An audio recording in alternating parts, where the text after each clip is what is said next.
अस्सलाम वालेकुम dear students, उम्मीद है कि आप लोग खैरियत से होंगे। अच्छा बच्चों, आज हमने केमिकल फार्मूला को स्टडी करना है और केमिकल फार्मूला में हमने ये स्टडी करना है कि हम किसी भी आयनिक कंपाउंड का केमिकल फार्मूला कैसे लिखते हैं बाय यूजिंग ऑक्सीडेशन नंबर।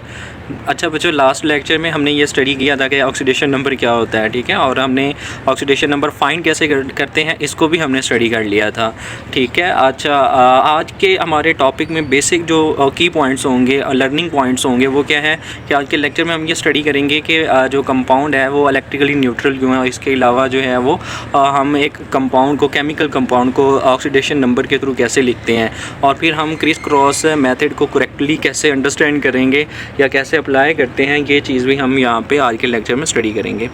अच्छा बच्चों, यहाँ पे इम्पॉर्टेंट बात जो है वो ये है कि ये फार्मूला यानी राइटिंग केमिकल फार्मूला लिखने की ज़रूरत क्यों पड़ी, ठीक है, और या इस मेथड की ज़रूरत क्यों पड़ी। इसकी बेसिक रीज़न ये थी बच्चों के किसी भी केमिकल फार्मूला को मेमोराइज़ करना बहुत ज़्यादा मुश्किल था, ठीक है।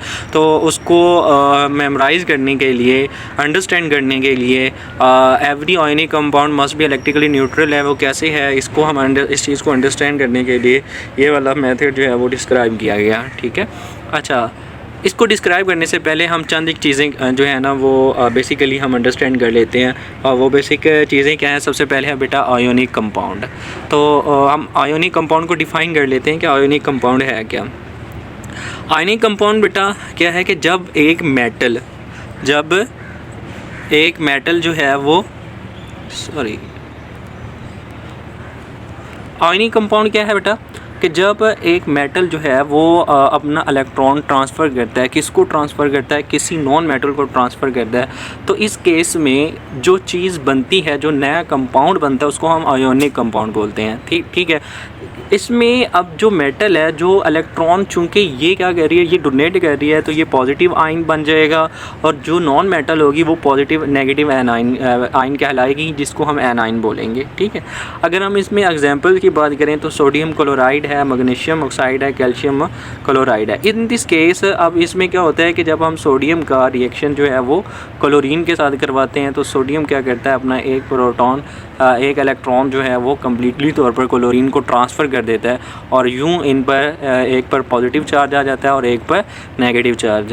अब ये जो सोडियम, चूँकि ये पॉजिटिव चार्ज पार्टिकल है, इसको हम कैटाइन बोलेंगे और क्लोरीन को एनाइन, और इन दिस केस एक नया कंपाउंड बन जाएगा NaCl, जो कि क्या कहलाएगा, आयोनिक कंपाउंड, ठीक है। अच्छा, इसके बाद बच्चों क्या है, ऑक्सीडेशन नंबर। हमने ऑलरेडी इसको डिफ़ाइन कर लिया था ऑक्सीडेशन नंबर को, लेकिन अगेन हम इस चीज़ को इस टॉपिक में थोड़ा सा इसको देख लेते हैं। ऑक्सीडेशन नंबर क्या है बच्चों? ऑक्सीडेशन नंबर आपको पता है कि किसी भी आयन, एटम या आयन पर जो नंबर ऑफ़ चार्ज होगा वो क्या कहलाएगा, ऑक्सीडेशन नंबर। मिसाल के तौर पर यहाँ पर अगर हम सोडियम की बात करें तो सोडियम पर जो आयन चार्ज होता है वो कितना होता है, +1, तो इसका ऑक्सीडेशन नंबर +1। पोटेशियम पर +1, +1, मैग्नीशियम पर +2, ऑक्सीडेशन नंबर +2, ठीक है। तो ये तो बात होगी ऑक्सीडेशन नंबर की।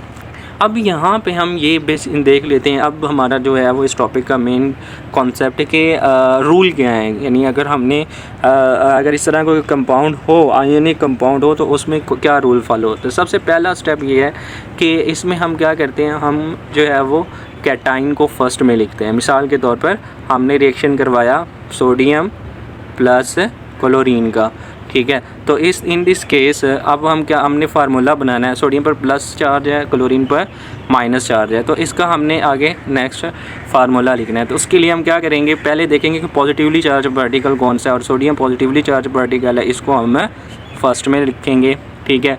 अब नेक्स्ट हम क्या लिखेंगे, राइट द एनाइन सेकंड में हम क्या लिखेंगे, इसी के आगे हम लिखेंगे क्लोरीन, ठीक है, जिस पर क्या होता है माइनस चार्ज, और सोडियम पर क्या होता है प्लस चार्ज। अब आगे क्या है, राइट देयर ऑक्सीडेशन नंबर। अब हमने क्या करना है, इनका ऑक्सीडेशन नंबर लिखना है। हमें पता है बच्चों सोडियम पर +1 चार्ज होता है, और इसी तरह जो क्लोरीन है उस पर -1 चार्ज होता है, ठीक है। अब हमने क्या करना है, cross the number as a subscript. हमने अब इनके नंबर को क्या करना है, क्रॉस करना है, ठीक है। अब क्रॉस कैसे करना है कि जो क्लोरीन का माइनस चार्ज है वो सोडियम पर यहाँ नीचे यहाँ पर हमने लिखना है, और जो सोडियम पर प्लस चार्ज है उसको हमने क्लोरीन के नीचे यहाँ पे लिखना है, ठीक है।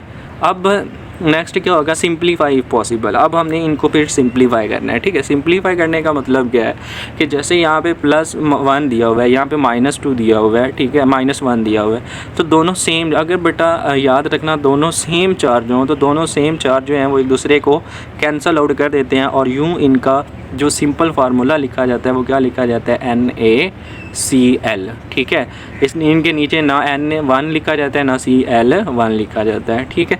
तो ये जो है वो बेसिकली 5 डिफरेंट स्टेप्स थे जिनकी बेस पे हम किसी भी केमिकल फार्मूला को राइट कर सकते हैं, ठीक है।